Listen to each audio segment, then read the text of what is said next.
Spotlight is proudly sponsored by HEC Media.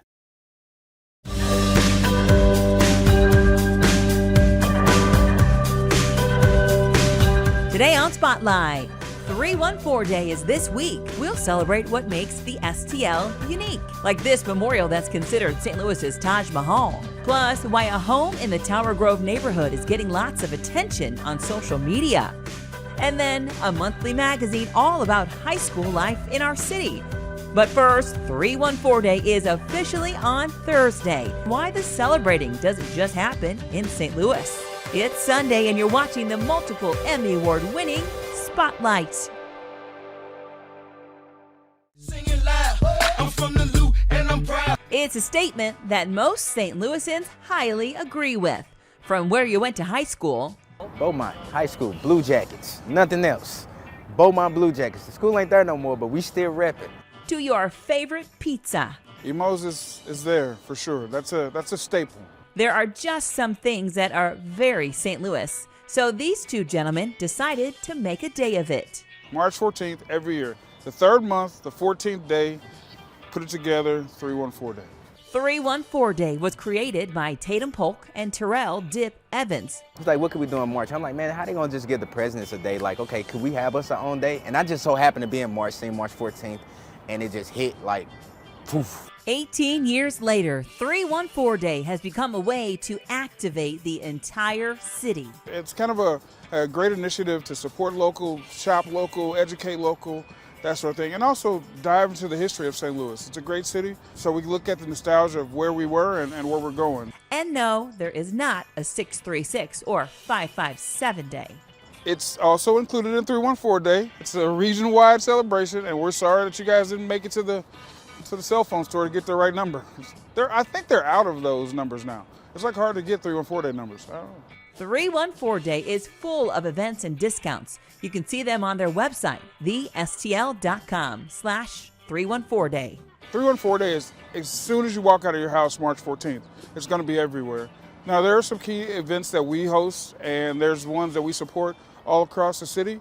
There's also a 314 Day Foundation that raises money for scholarships. Every year we try to award different people with scholarships. Last year it was Harris Stowe, $31,400. We always gonna keep it around the numbers. Hopefully, we get more donations and support, so maybe it could be 300,000 or 14 or something like that. Just to keep expanding it and we can help more people. But our thing is always giving back. Me and Tatum, we never made a dime off the 314 Day. It was just always about giving back to the community. New this year, they hope to create a time capsule. So we'll put things in this year and then pull them out in 20 years and kind of see where we land. And what was the #1 song in 2024? What was the #1 restaurant? How much did a burger cost in 2024? And see what that looks like in 20 years. Although 314 Day celebrates the STL, it isn't only celebrated in St. Louis. I have a guy who drives probably 200 or 300 Emo's pizzas down for Atlanta. You know what I mean? Or they are driving White Castles down, or anything that's kind of giving that St. Louis feel. They're shipping out boxes and boxes of Red Hot Riplets right before 314 every year. St. Louis has a rich history. My thing is to, show the rest of the world, like, don't look over St. Louis. We're in the middle of the map, but you got to come through us. What started out as just an idea has blossomed into a citywide movement. It's a very exciting time. It's also a time to kind of sit back and kind of revel in the things that we've done already. You know what I mean? Like, we don't want to take that for granted. We don't want to take the city for granted, so we're super excited. Love it, because the more people that we get to support it, that means they get to come and dive into the vision as far as the unity part, right? So imagine you got the greats from everywhere, whatever we have, and we all just work together, we're unstoppable. March 14th is the best day of the year to be from the Lou and feel proud. Take pride in your city, support each other. That day, we don't look at each other as far as skin color, as far as status, as far as race, as far as anything. You should, if that person got on a St. Louis fitted or a Blues jersey, that's family, right? That's St. Louis family. That's one thing that unites us all. For more St. Louis stories, subscribe to the HEC YouTube channel. Connect STL from HEC Media. In a world full of memorials to battles won, there are also monuments to loves lost. Arguably, the most famous on the love side of the ledger is the Taj Mahal in India, a magnificent mausoleum built by an emperor for his favorite wife. But there is another tomb built by a husband for his wife that is revered by architects from around the world, but you don't have to leave the country to see it. In fact, you don't even have to leave the city. This was on the National Register of Historic Places decades and decades before the cemetery was itself.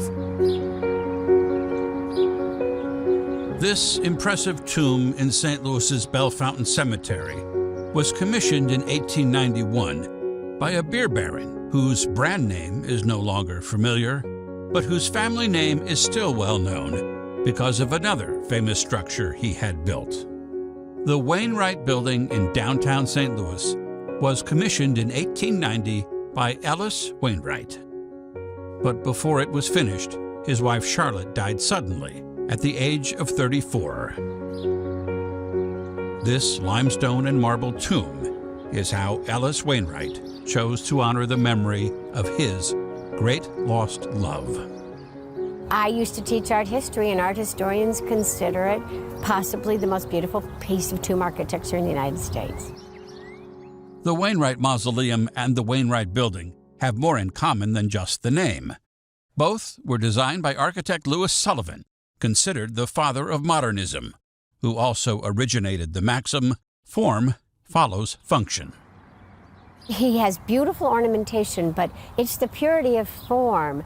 It's a perfect half sphere on top of a perfect cube. It's geometry, and it's very regular geometry. These aren't rectangles, these aren't oblongs, ellipses. It's things with equal dimensions. And yet, for all of Sullivan's decorative detail, there is something missing on the Wainwright tomb: the Wainwright name. It's the only mausoleum in the cemetery that does not have a name. And the reason is, Ellis Wainwright, when it came time for him to ask Louis Sullivan about a name, he was told the one-word answer, and that's no. It will not have a name on it because it would diminish the architectural style. You know, this will be known and recognized as the Wainwright Mausoleum because of the amazing architecture. The Wainwright tomb is surrounded by other magnificent mausoleums. After all, it sits atop a hill in the area of Bellefontaine Cemetery known as Millionaire's Row. Well, at the time, it was the most prominent cemetery in St. Louis, and in my opinion, it still is. You know? Several of the most spectacular monuments belong to other beer brewing families, including the Lemps, who built this majestic mausoleum directly and deliberately across from the Wainwrights. When they built their mausoleum, because they were business rivals, they were brewers of German beer, they built it across the street and made it taller to take away the Wainwrights' view of the river. Architecture professors will bring students up here. Architects will fly in from out of town, from any part of the country, just to see the structure. He did this for her. The Wainwright tomb has become such a popular attraction for everyday visitors, Bellefontaine includes it in 2 different tours. And taking those tours is the only way visitors can get inside to see the marble and mosaic artistry that begins on the floor and travels all the way to the ceiling.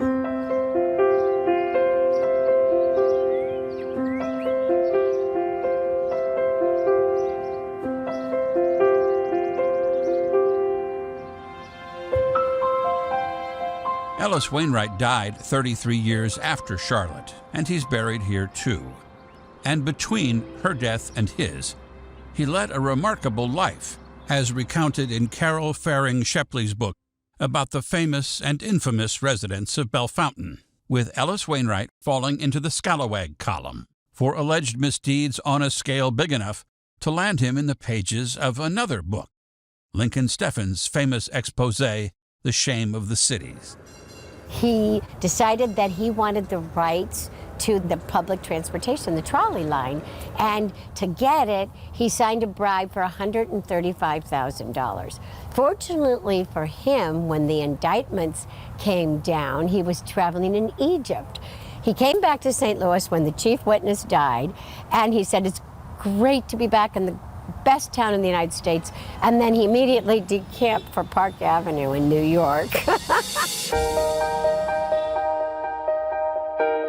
No one is sure how much it cost to build the Wainwright tomb, but it must have been a lot considering it took 2 years to construct and was designed by the most famous American architect of his time, whose draftsman would become one of the most famous architects of his time, Frank Lloyd Wright, who later claimed some of the Wainwright tomb was his design. There are no direct descendants of the Wainwrights to watch over the tomb, but an endowment pays for Bellefontaine to take care of it. They recently gave it a good scrubbing. Samuel Wainwright, Ellis's father, who started the brewery that made his son rich enough to be buried in a mausoleum, is also buried at Bellefontaine, but in a more traditional family plot in a different part of the cemetery.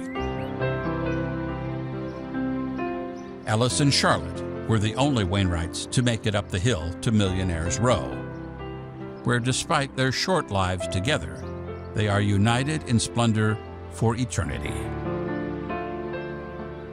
The architecture is beyond St. Louis, and we are blessed to have this here. It's very unique, and it is a one of a kind.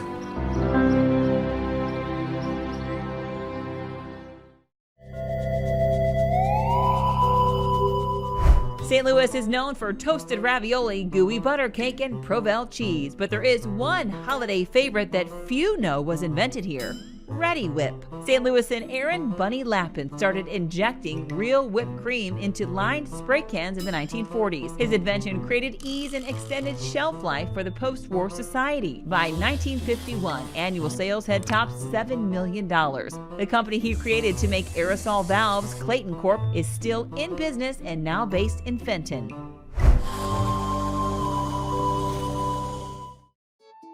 Seeing one of these in a grocery store is quite common. Seeing one on top of a house is not. Welcome to the Onion House in Tower Grove South. It was nicknamed the Onion House. The previous owner tells us for 3 reasons: the onion dome, the many layers that it has on every surface in the house, just from people building up materials, and then also the ability for it to make you cry when you know how much money you have to sink into it. Meet homeowners Kirsten and Patrick Combe. They are renovating and restoring the home with some help from federal and state historic tax credits. We kind of ripped it of its insides, and we are putting in all new life into it. For one of them, this house was love at first sight. When I met him, he was telling me about an exciting old home that he had found that he was in the midst of closing on. I fell in love with it right when I found it. It had an empty lot next door, and as a gardener and a chicken farmer and all the above, it made sense to me. As soon as I came and did a walkthrough, I thought he was pretty crazy because it was in pretty rough shape. The onion dome is quite common in other parts of the world.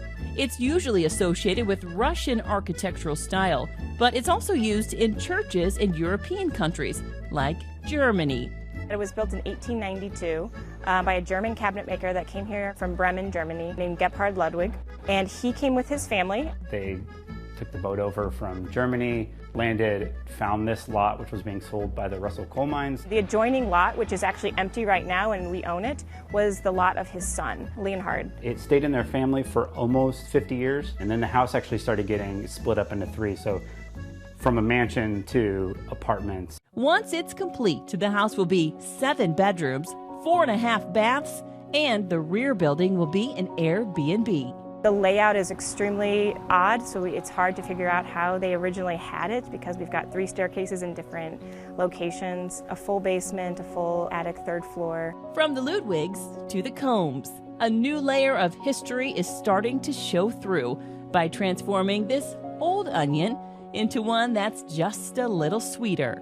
The old was just done a little different. It was done a little more thoughtful, and when you have it and it's yours, it's nice to look at and feel like you're connected to the past. Is there anything sweeter than a Pixy stick? These candy-filled straws were invented by accident in the 1930s by St. Louisan John Fish Smith. who was trying to create a drink mix called Fruitola. His idea was to make Kool-Aid even easier by putting the sugar right in the pouch. The drink was a bust, but Smith noticed children eating the sweet dust directly. Rather than scrap the idea, he decided to leave the beverage business and become a candy man. By the 1950s, his Sunline Candy Company had paired the pouches of powder with a candy stick in Lick-A-Maid, now Fun Dip, and repackaged it in straws as Pixy Stix. Smith decided to press the same mixture into a tablet form that he dubbed Sweet Tarts.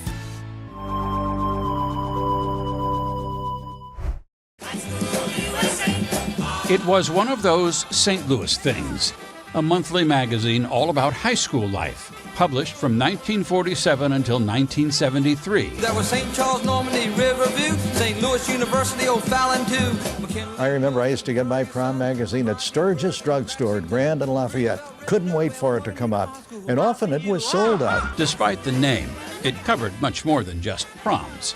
It was not hard-hitting journalism, but it was certainly comprehensive, with column after column featuring gloriously alliterative names like Melville Murmurs, Chaminade Chatter, and McKinley Message. A sort of social media before social media, but without the bullies. Everybody doing that a high school bop. They come from Cleveland, Sumner. It equipped and trained reporters at each school. Every school had an official prom reporter and was given a camera.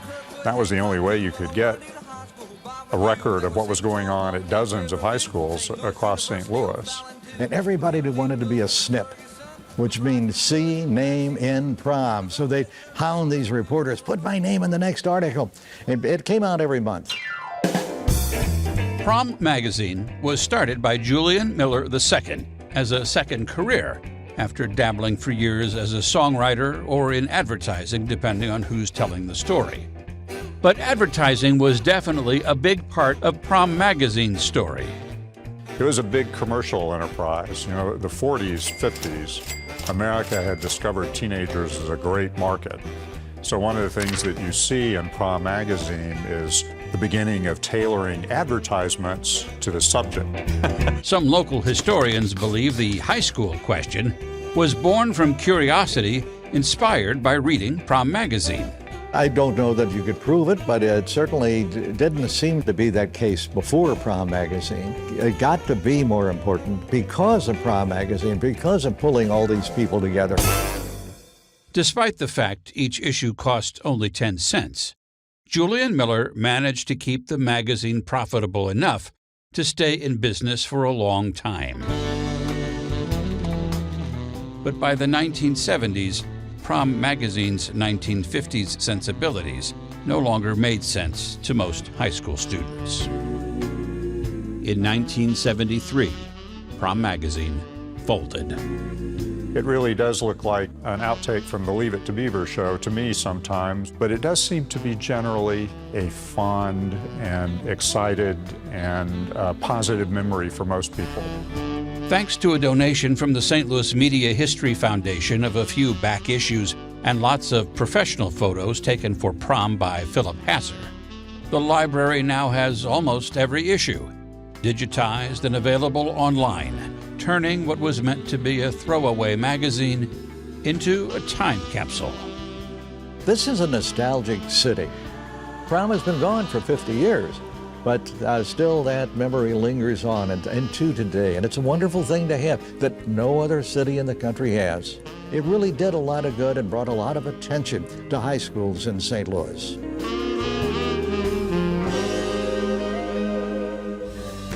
Later on Spotlight, a locally published book gives you a new look at old downtown St. Louis. History Spotlight, brought to you by HEC Media and the Missouri Historical Society. Hello, I'm Dr. Jody Sowell, president of the Missouri Historical Society in St. Louis, and this is History Spotlight. 30 years working in a toll booth may sound like a tedious task, but one St. Louisan not only got the job done, but improved the lives of those passing through his booth each day. Public historian Amanda Clark explains how. What do you get when you cross dad jokes with the iconic Eads Bridge? You get Charlie on the bridge, a toll booth operator turned local celebrity, a great example of the power of small interactions to change lives through wigs and dad jokes. Most people today don't know that until 1989, you had to pay a toll to cross the Eads Bridge in your car. And working in the toll booths was a pretty monotonous job. But for Charlie Imatoon, the way to break the monotony was to interact with the people passing through his booth every day. Charlie worked on the Eads Bridge from the 1950s until they closed the booths in 1989. And he became known across St. Louis for his cheesy jokes of the day, which he posted outside his booth, and for dressing up in costumes. If your work commute didn't take you across the bridge, sometimes you could hear the jokes on KMOX when they would check in with him on the air. But Imatoon's impact went so much further than the silliness. He made the effort to get to know those who passed through daily, keeping notebooks with names and details that helped him to turn a normally anonymous transaction into a very personal one. And he became a local celebrity, regularly covered by magazines and newspapers. And so many people liked to send him letters and postcards, not just from St. Louis, but across the country, that the post office gave him the address of 2 Eads Bridge so he could receive mail daily in his booth. Those articles all mention his warm smile and handlebar mustache, and his belief in the power of simple interactions to change lives. His job also gave him the opportunity to avert tragedy, and several times he was able to successfully talk down people threatening to jump off the bridge. One of those times, he was awarded by the city with a mayoral proclamation and presented with a diamond from a local jeweler. Imatoon documented his experience in amazing detail, saving not just every card and letter sent to him and all the notebooks with names and faces, but even the tissue he cried into the day the Terminal Railroad Association closed the booths when the bridge changed ownership. These items are now useful artifacts that capture the history of daily commuter life in late 20th century St. Louis, and reminders of how history is made up of big and small moments. I'll end with a typical Charlie joke. How do you keep a turkey in suspense? Next week on History Spotlight, 2 St. Louis African-American war heroes awarded the Purple Heart. To learn more about the Missouri Historical Society, visit mohistory.org.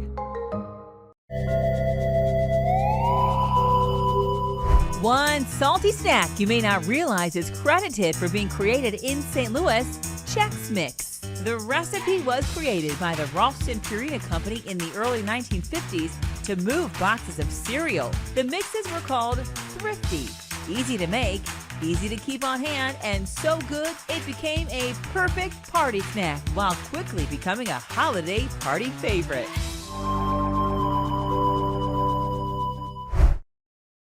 Why go downtown at all? Who needs to go downtown at all? Well, Nene Harris did. When I was 13, I got permission to take the Gravoy bus downtown, and I would just walk all over downtown. And I fell in love with it. And now, Nene Harris has written a tell-all book about her love affair, which covers the Central City's history from its founding through its floundering and all its many rebirths. Its history is so remarkably layered and so rich that when you walk the streets today, you get bits and pieces of all these different heydays. You see all these different parts of the life of downtown. Harris tells a lot of the story through the architecture of downtown St. Louis, which tells its own story of the European immigrants who settled in St. Louis. They came from 1,000 years of learning how to build cities. They so respected what was good about where they came from and brought the best with them, and that you can see throughout our city. The breakthrough was Louis Sullivan's Wainwright Building, which showed the world how to build tall. And, you know, you could build taller and taller, but spiritually, it just didn't celebrate height. And with the Wainwright Building, St. Louisans celebrated the fact that we could now build tall.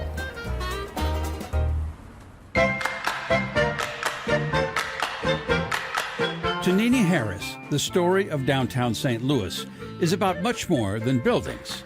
It's about people, those who lived here, those who moved here, and even some celebrities who visited here and told the world about what they saw, including Charles Dickens. He stayed at the Planters Hotel and he talked about the luxury of the hotel. He had never seen transoms over doors before that. That was new to him.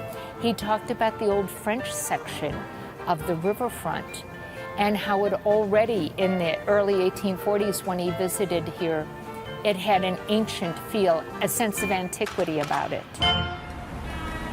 People forget, for the first 100 years, all of St. Louis, except for a little settlement here or there, it was all downtown.